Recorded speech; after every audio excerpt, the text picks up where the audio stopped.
আচ্ছা, আপনি কি আন্দাজ করতে পারেন একটি জনপ্রিয় পর্ন সাইটে প্রতিদিন কতজন ইউজার ভিজিট করে? হয়তোবা ভাবছেন কত আর হবে, এই লাখখানেক, না হয় 10 লাখ, বেশি থেকে বেশি হলে 1 কোটি। না, আপনি এখনো কাঙ্ক্ষিত ওই সঠিক সংখ্যাটির ধারে কাছেও আসতে পারেননি। ফোর্বসের তথ্য অনুযায়ী একটি জনপ্রিয় পর্ন সাইটে প্রতিদিন 81 মিলিয়ন, দ্যাটস মিন 8 কোটিরও বেশি মানুষ ভিজিট করে। Can you imagine? 8 কোটি মানুষ, তাও আবার শুধুমাত্র একটি পর্ন সাইটে। নাউজুবিল্লাহ মিন জালিক। সারা পৃথিবীতে পর্ন ইন্ডাস্ট্রির ব্যবসা কত টাকা জানেন? এমপিসি নিউজের তথ্য অনুযায়ী প্রায় 97 বিলিয়ন ডলারের মতো ব্যবসা দাঁড়িয়ে আছে শুধুমাত্র পর্ন ইন্ডাস্ট্রির উপর নির্ভর করে। এই পরিসংখ্যানগুলো শুনে আই হোপ পর্নের বিস্তার সম্পর্কে আপনার কিছুটা হলেও ধারণা করতে পেরেছেন।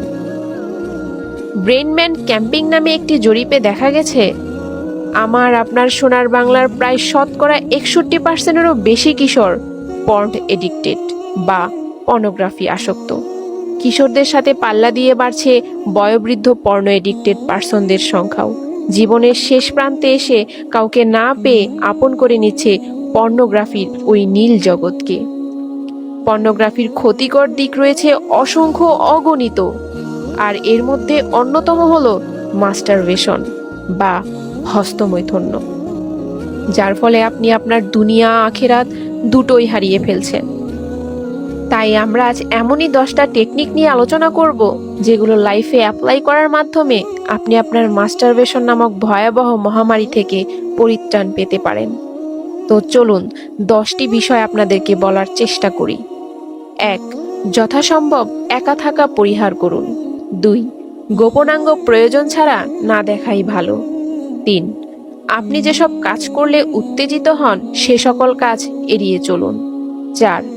মাথায় খারাপ চিন্তা উদয় হলে ইস্তেগফার বা আউযুবিল্লাহ পাঠ করুন।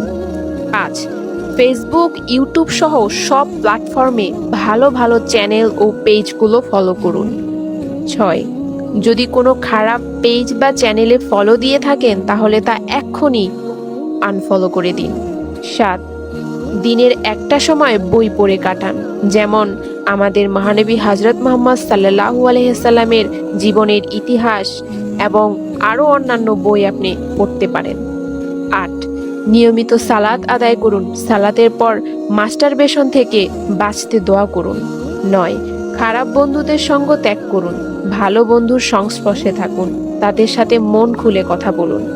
সর্বশেষ 10 নাম্বার, প্রচুর পরিমাণে পরিশ্রম করার চেষ্টা করুন, বা সকালবেলা দৌড়, হাঁটাহাঁটি, বুক ডাউন বা ব্যায়াম ইত্যাদি করে নিতে পারেন। সর্বোপরি মনে রাখবেন, উজ্জ্বল ভবিষ্যৎ গড়তে আপনার নিজেকেই এগিয়ে আসতে হবে। আল্লাহ আমাদের সকলকে এই মহাব্যাধি থেকে হেফাজত করুন।